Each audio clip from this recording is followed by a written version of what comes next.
Hello, this is Coffee Time with Jane. Of course, this is the real Thailander. In this episode, I'm just gonna talk to you about things that is quite light and easy, and it's about anger in Thailand.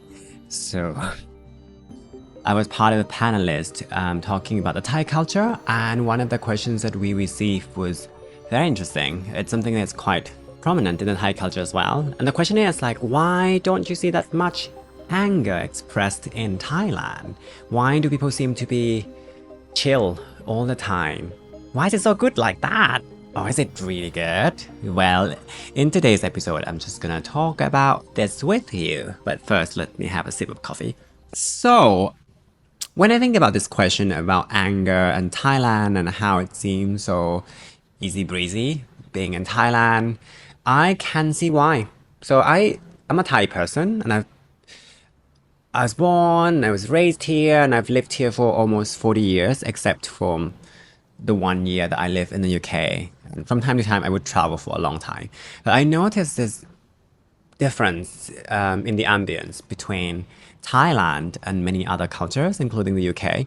And that difference is when you walk around the town, the city, the country, whatever, and that it feels quite safe actually in Thailand. I think when it comes to the stats, I don't think that Thailand is any safer than these countries. But I think when it comes to the feelings of just being there, it seems to me anyway that Thailand is safer than the UK. And I think one of the reasons is because simply like the way that people speak is just more gently, which is very linguistic. I think like with the way that the Thai language works, people speak from here and not from here. So the voice, the noise that came out of it is not very harsh.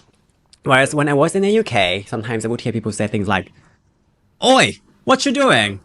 And just the matter of fact that people were speaking with this kind of voice makes you feel startled a little bit. They don't even, get angry or they don't even shout, but just the way that, certain cultures, certain countries use their language sometimes makes people from Thailand startled.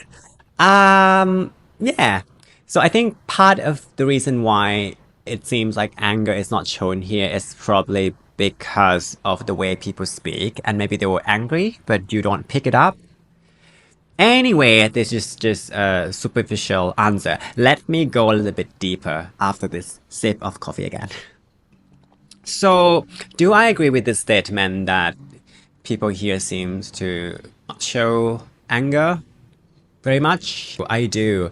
And I think there's a good cultural reason for that. I think that in the Thai culture, or maybe even in the certain Asian culture in general, showing anger is frowned upon.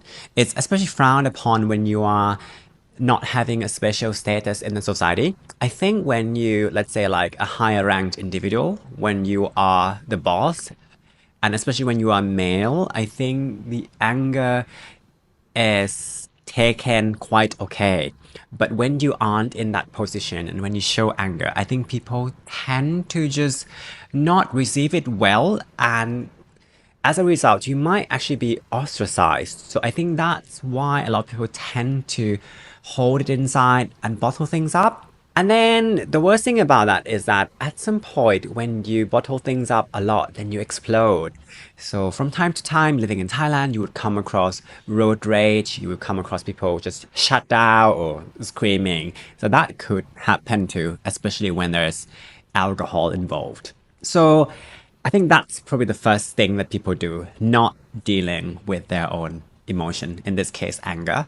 The second thing that a lot of Thai people do when it comes to anger is to vent about it. I noticed this a lot um generationally, no, intergenerational. For example, I noticed that when I was in a taxi or when I was in a local restaurant where there are these uncle and auntie figures in it, and they noticed that I was younger than they are.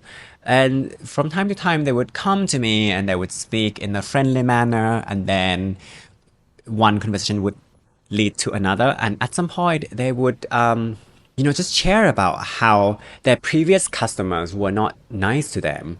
or how they didn't do very well at all last month in their business because of some government policies.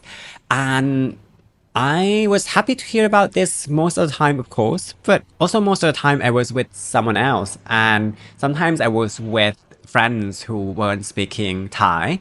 So clearly, I would like to have dinner or be in a taxi and talking to my friends, but I had to deal with, two languages, people speaking at the same time in different things at the same time. And I was trying to give a hint to the restaurateur, to the taxi driver that, oh, this conversation needed to stop because like I'm your customer and I have a friend here who doesn't exactly understand what you were saying. But often they wouldn't stop. And it's agony. It's also funny at the same time. But yeah, I noticed this trend that people with the age hierarchy, so people that are older, sometimes would hold people who are younger as their expert venting therapist. And I wonder if this also happen a lot in family setting as well. I hope not, because then I think that it would become a very chronic problems where parents would use the kids as therapists. I doubt that that happened now because I think the science of raising kids have been so globalized and improved, and I think a lot of parents know that that isn't a good thing. Which comes to the third way of dealing with anger in the high society. So you have to. Um, Third way of dealing with anger in high society that I've noticed a lot is gossiping. And this is something that I'm not really proud to say, and I'm probably going to touch a lot on.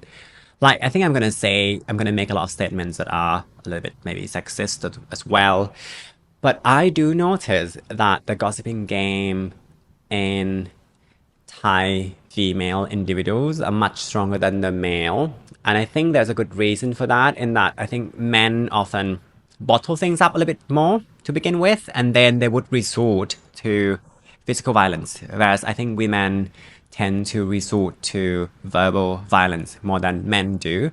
And I have a good example of a friend who is a founder of an organization. This is someone from a different culture totally.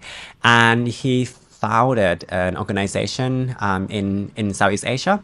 And he did say to me that he noticed that when it came to Thai staff, I think especially like Thai female staff, the gossiping game is really strong, and they were also quite dramatic to one another, which is something that I could attest. So I used to work in organizations as well before I become a freelancer, and I noticed that sometimes it's so toxic, so much so that, like when someone just left the room and then the people in the room started talking about that person.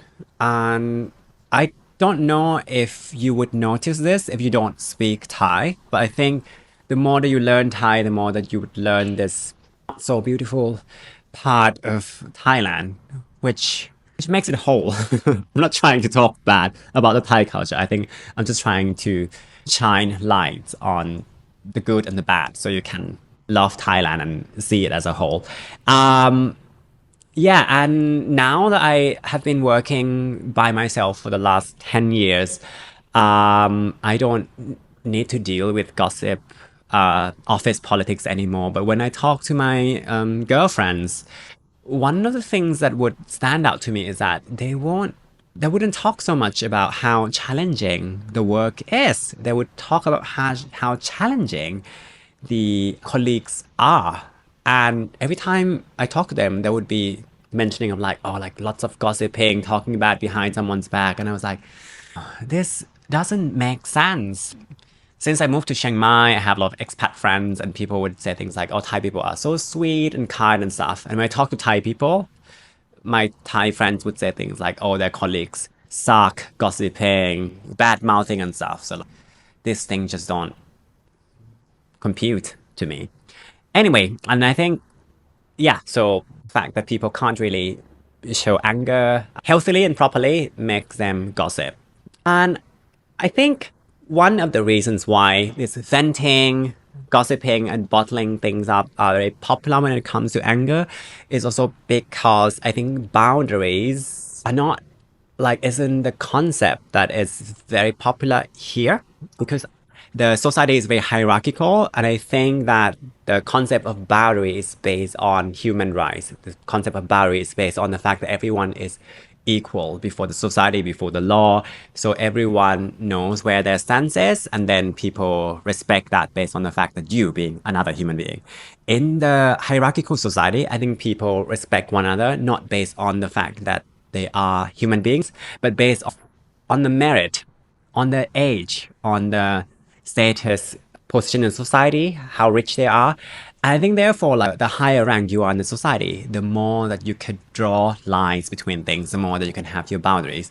Whereas people that don't have those statuses can't afford to have that boundaries. And I think this is something that is probably one of the negative side of the Thai society.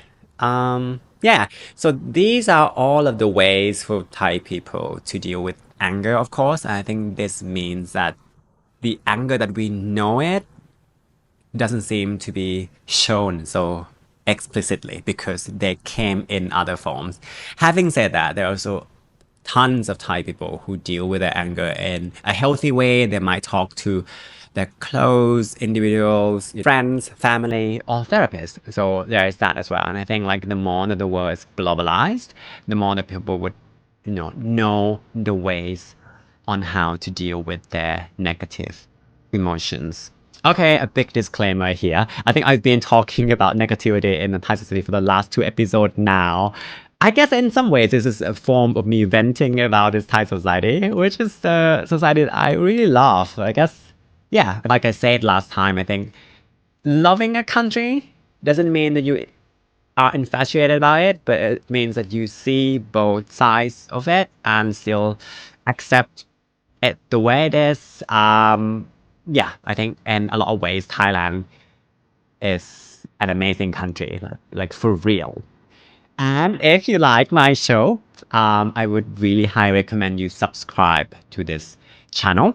Also, click the like on this video and also click the bell button so you get notifications about the next episode. And if anything, like if you experience any anger or if you have some things in mind about the Thai culture that want me to cover or just to vent or publicly gossip, just leave the comments below. I would be so happy to be reading about it or be in touch with you. Thank you so much for watching, and I hope you are having a wonderful weekend. Bye.